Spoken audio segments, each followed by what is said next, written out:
My dear students, listeners, learners, at first take my salam, assalamu alaikum. Now we will discuss about the grammatical item today.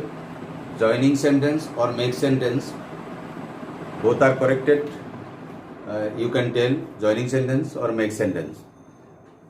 English first পেপারে বলছিলাম আমি তিনটা ঘর দেওয়া থাকবে, অনেক সময় দুইটা ঘর দেওয়া থাকতে পারে, দুইটা উল্টাপাল্টা সেন্টেন্স দেওয়া থাকবে। প্রথম ঘরে হয়তো ঠিক থাকবে, দ্বিতীয় ঘরে ঠিক থাকবে না, তৃতীয় ঘরে ঠিক থাকবে না। তারপরে তোমাকে তিন ঘর থেকে তিনটা নিয়ে সেন্টেন্স মেক করতে হবে।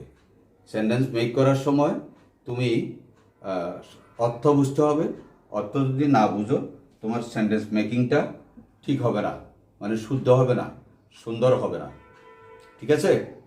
তো যেই কারণে তোমাকে অর্থ বুঝতেই হবে। তুমি যেমন কফিং নকল করা, এটা English second paper Dhaka board 2016 আসছে, নকল করছে। দেখো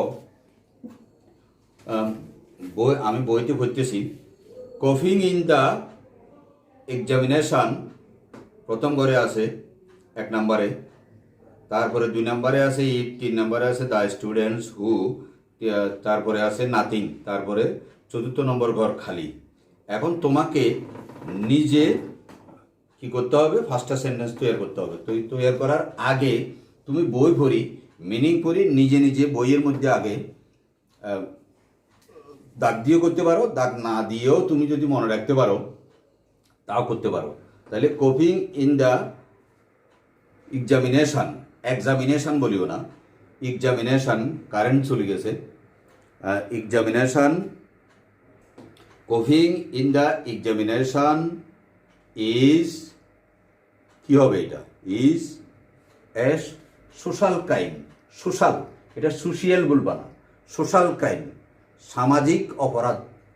তাহলে নকল করা সামাজিক অপরাধ। পরীক্ষার হলে পরীক্ষা নকল করা একটা সামাজিক অপরাধ, এটা পাইলে তোমরা। ঠিক আছে? তারপরে দ্বিতীয় সেন্টেন্স দেখো, ইট আছে প্রথমে, তারপরে আছে copy is can not hinders, এই 4টা শব্দ দেওয়া আছে। তারপরের ঘরে আছে as copying in the exam, social crime তো চলে গেল। এবার 2 নম্বরে কি আসতে পারে? It can not bring any benefit. It can not bring any benefit, এটা কোনো লাভজনক কিছু না, লাভ বয়ে আনতে পারে না। তুমি এটা দিয়ে, কফি দিয়ে, নকল দিয়ে তুমি লাভ করতে পারবে না, এটাই বোঝানো হচ্ছে। তুমি কপি করে লাভ করতে পারবে না, এটা তোমাকে বোঝানো হচ্ছে। যে সুতরাং কপি থেকে বিরত থাকার দরকার। কপি থেকে আমরা লাভ করতে পারি না, নকল করে আমরা লাভ করতে পারি না। 2 নম্বর।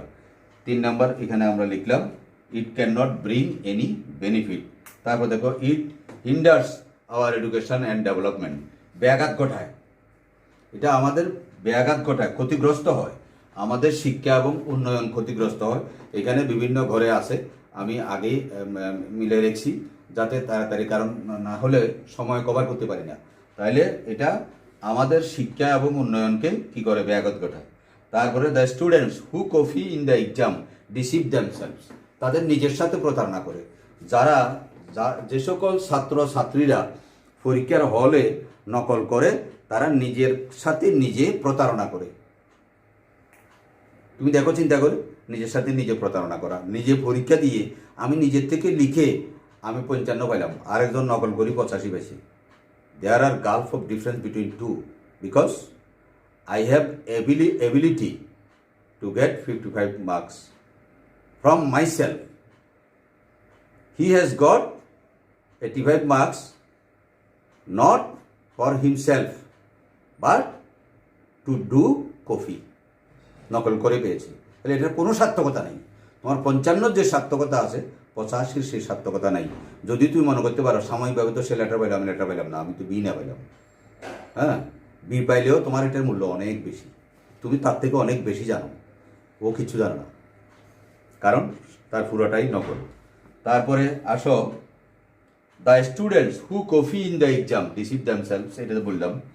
তাহলে nothing is a hateful as copying in the exam. পরীক্ষায় নকল করার চেয়ে হেট করার মতো জিনিস আর কিছু নেই। আমি তোমাদেরকে জয়নিং সেন্টেন্সে গুরুত্ব দিচ্ছি। এইখানে তোমরা ইজিলি ফার্স্ট নাম্বার উঠাইতে পারবা। ফার্স্ট পেপারও আছে, সেকেন্ড পেপারও আছে জয়নিং সেন্টেন্স। তাহলে দুই পেপারের জন্য উপকার হবে।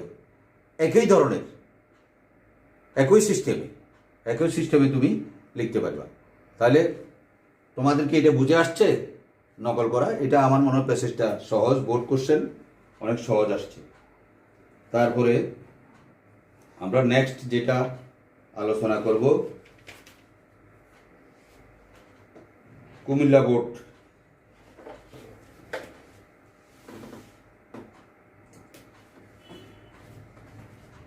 এতক্ষণ ছিলাম ঢাকা বোর্ড, এবার কুমিল্লা বোর্ড। কুমিল্লা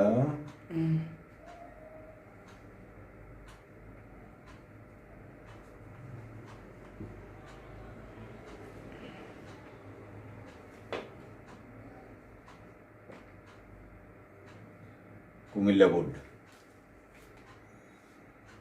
কুমিল্লা বোর্ডে দেখো আর্থকোয়াক সম্পর্কে, কুমিল্লা বোর্ডে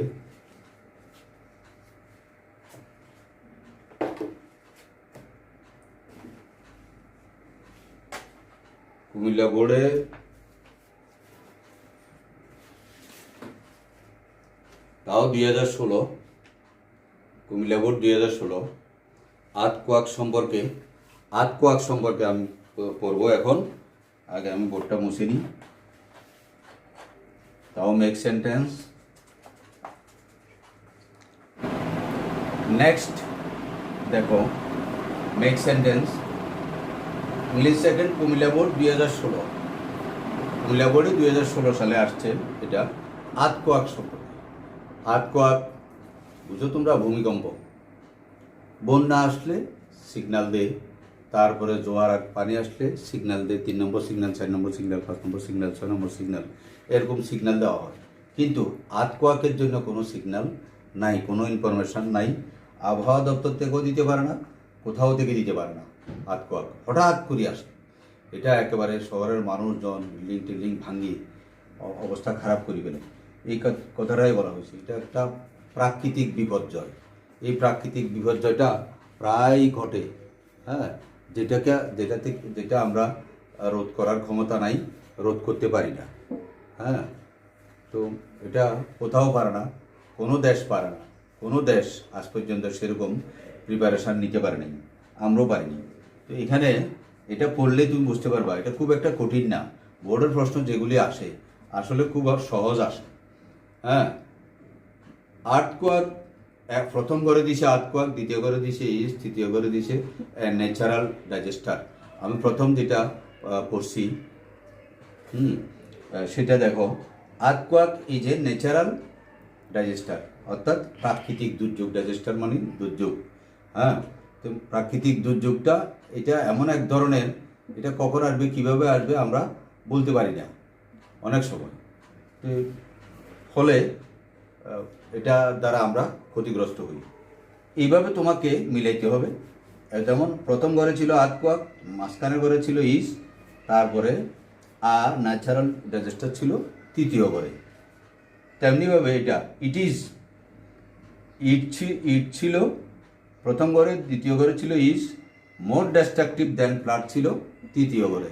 তো এখন সেন্টেন্স মিলানোর সময় অর্থ যাতে মিলে তোমাকে সেটা মাথায় রাখতে হবে। সেটা যদি মাথায় না রাখো তাহলে হবে না, তাহলে তুমি মিলাতে পারবে না। তাহলে 2 নাম্বারটা হলো it is more destructive than flood. 3 number দেখো, we do not get any warning সতর্ক। ওয়ার্নিং মানে সতর্ক, বিপরীত। আমরা যে তোমাদেরকে ওয়ার্নিং দিই 3 পিরিয়ড পরে বা 4 পিরিয়ড পরে, যে নাস্তা টাস্তা খাওয়ার জন্য বা একটু রেস্টিং পিরিয়ড আর কি, যেটা লেজার পিরিয়ড যেটা বলো তোমরা, লেজার পিরিয়ড ওয়ার্নিং, তখন একটা দপ্তরি একটা ওয়ার্নিং বাজায়, তোমাদেরকে বলি দিয়ে ইনফরমেশান দিয়ে দেয় যে তোমরা এখন বাইরে হইতে পারো নাস্তা খাওয়ার জন্য বা একটু রিল্যাক্সের জন্য আর কি। যে এক নাগারে যদি ক্লাস করা হয় তাহলে রিল্যাক্সেশনটা থাকে না, অর্থাৎ তোমার মাথায়ও কাজ করবে না, আর আমরা যারা পড়াই তাদেরও কষ্ট হয়, যারা তোমরা পড়তে বসো তাদেরও কষ্ট হয়, এই জন্য। তাহলে we do not get any warning before it, এটার আগে আমরা কোনো ধরনের ইনফরমেশন পাই না, ওয়ার্নিং পাই না, সতর্কবার্তা পাই না। তারপরে we should have enough preparation to save আজ ফ্রম ইট, এটার থেকে রক্ষা পাওয়ার জন্য আমাদের কাছে প্রচুর প্রস্তুতি আছে। আসলে আমি বলবো যে নাই, এখানে উই শুড নট হ্যাভ দেওয়ার দরকার ছিল, হয়তো বা প্রিন্টিংয়ে ভুল উঠে গেছে। এখন তুমি আর আমি তো লিখতে পারবো না কেন? প্রশ্নে যা আছে we have to right answer, তা ওইটাই আমাদেরকে রাইট আনসার দ্যাট, তা বলতে দ্যাট বলবা আর কি, তার ইংরেজি এখানে দ্যাট লিখবা। তাহলে we should have enough preparation to save আজ ফ্রম ইট, এটা থেকে রক্ষা পাওয়ার আমাদের কাছে অনেক প্রিপারেশান আছে। আমি বলবো যে নাই, এটা ইট ইজ মাই ওপিনিয়ন, নাই। কেমনে আসে, কোন সময় আসে কেউ টের পায় না। হ্যাঁ, এটা এমন একটা ভয়ঙ্কর জিনিস, কোন সময় আসে কেউ টের পায় না। তারপর লাস্টের সেন্টেন্স দেখো, earthquakes destroy many towns with the people, মানুষ সহ গোটা বিল্ডিং, 10তলা বিল্ডিং, 15তলা বিল্ডিং, 12তলা বিল্ডিং, 7তলা বিল্ডিং, 5তলা বিল্ডিং ফোরে জিনিসপত্র তো যায়, মানুষও ভরি মরি যায়। কিছুদিন আগে যে আরব দেশের একটা কান্ট্রিতে এরকম ঘটছে তোমরা দেখছো, হঠাৎ করে আগুন লেগে, হ্যাঁ, পুরো এরিয়া বিদ্যুতের তারের কারণে, পুরো এরিয়া এখন বিদ্যুতের তারের কারণে বলছে ওখানে তোমার যেগুলি মারণাস্ত্র, যেটা মারাত্মক, মানুষকে মারার জন্য অস্ত্র তৈরি করা হয়, এগুলোকে এমনভাবে ওখানে রাখি দিছে তোমার অনেক বছর পর্যন্ত, যেটা তো তারা করিয়েও দেখে নাই এগুলো ঠিক আছে না নাই। তারপরে ওগুলোর থেকে হঠাৎ করে আগুন লেগে বিরাট একটা এলাকা, মানুষ, বিল্ডিং, জিনিসপত্র, সম্পদ সব কিছু ধ্বংস হয়ে গেছে। তাহলে এই আতকোয়াকটা এরকমভাবে আসে। আতকোয়াকটা তোমরা 9-10-এর ছেলেমেয়েরা জানোই কীভাবে আসে, হঠাৎ করে আসে। এটা এমন একটা ডাইজেস্টার, কোনো ইনফরমেশন নাই, কোনো ওয়ার্নিং নাই। আর এখানে যে সেন্টেন্সটা বলছে we should have enough preparation to save আজ ফ্রম ইট, এটার থেকে রক্ষা পাওয়ার জন্য আমাদের কাছে প্রচুর পরিমাণে প্রস্তুতি আছে। আমি বলবো যে নাই, আমি এটার সাথে একমত না, তোমরাও আশা করি একমত হবে না। We should not have, not একটা এখানে হয়তো বা ভুলে প্রিন্টিংয়ে আসে নাই। এখন এটা বোর্ড কোশ্চেন, পরীক্ষার হলেও তোমাকে কেউ চেঞ্জ করতে পারবে না। বোর্ড কোশ্চেন বা স্কুলে কোশ্চেনও তোমাকে চেঞ্জ করতে পারবে না। স্কুলে কোশ্চেনও যদি আমি একটা হলে, আমি 109 নম্বর হলে ডিউটি দিচ্ছি, ওখানে যদি আমি নট একটা লাগাই দিই, তাহলে অন্যান্য হলে হয়তো বা লাগাই দেয় নেই।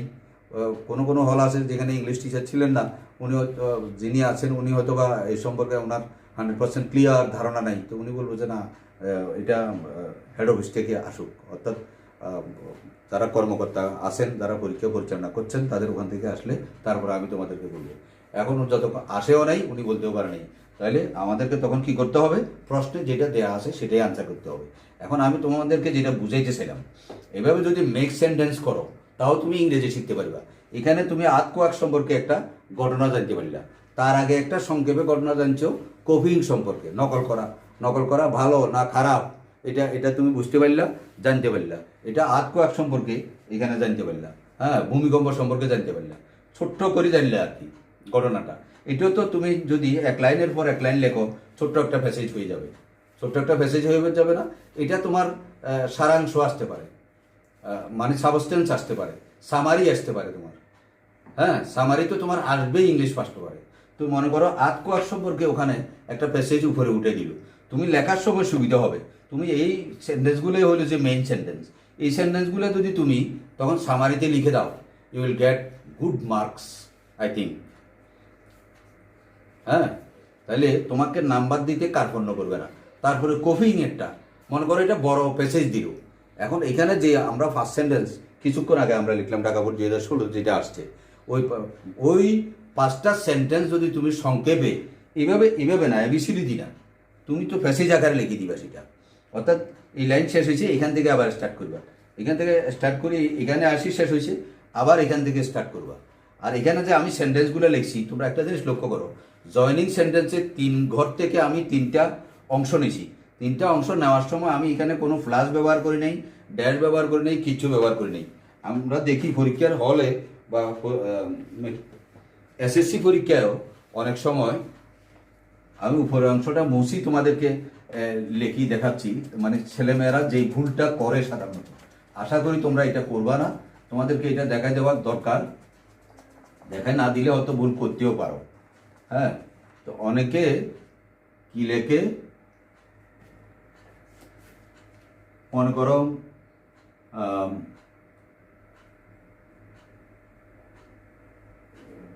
কফিং ইজ,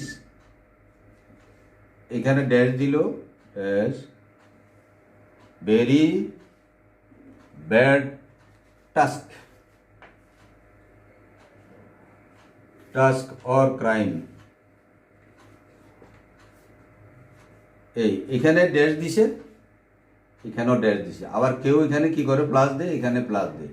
তোমাদেরকে আমার উপদেশ থাকবে, এখানে ড্যাশ প্লাস কিচ্ছু হবে না, কিছুই হবে না। 3 ঘর থেকে 3 পার্ট নিয়ে তুমি জোড়া লাগাই একটা সেন্টেন্স বানিয়ে দিবা। তাহলে এখানে তোমার হাউ টু মেক সেন্টেন্স এটা তুমি শিখতে পারতেছ। এখানে টেন্স আছে, পার্শ্ববিশেষ আছে, নাম্বার আছে, জেন্ডার আছে, সেন্টেন্সের অংশ আছে, সেন্টেন্সের প্রকারভেদ আছে। তাইলে all kinds of basic grammar of English are in here. আরও কি পাচ্ছ তুমি, summary, how to write summary, summary কীভাবে লিখতে হয়। তাইলে এই যে ডাইজেস্টার, যেটা ন্যাচারাল ডাইজেস্টার 8 কোয়াক, এটা একটা প্যাসেজ দেওয়া থাকলো, এই 5টা সেন্টেন্স লিখে দিলে তুমি 8 মার্কস পাইবা, অথবা 10ও পেয়ে যেতে পারো। হ্যাঁ, 78 পাইছো, তখন দেখবে যে স্যারে তোমাকে এখানে 10 দিয়ে দিয়েছে 80 বানানোর জন্য। তাহলে তোমার সুবিধা। এইভাবে কেউ লিখবে না। আমি দেখা দিলাম copying dash is dash very bad crime বা ব্যাড টাস্ক বা ভেরি এটা ডেঞ্জারাস ক্রাইম। এখানে ডেঞ্জারাসও হইতে পারে, এখানে আমরা ডেঞ্জারাসও লিখতে পারি, ডেঞ্জারাস, ডেঞ্জারাস ক্রাইম, ভয়ানক, মারাত্মক, মারাত্মক অপরাধ, মারাত্মক অপরাধ। তাহলে এখানে এই ড্যাশও হবে না, প্লাস চিহ্ন হবে না। এই ভুলগুলো তোমরা করো, অনেকে করো।